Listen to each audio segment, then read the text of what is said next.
చూడండి ఫ్రెండ్స్, పడుతున్నాం కోతులు.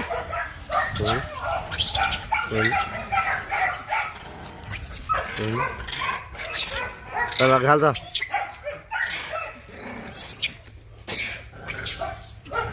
చూడండి ఎలా భయపెడుతున్నాయి కోతులు.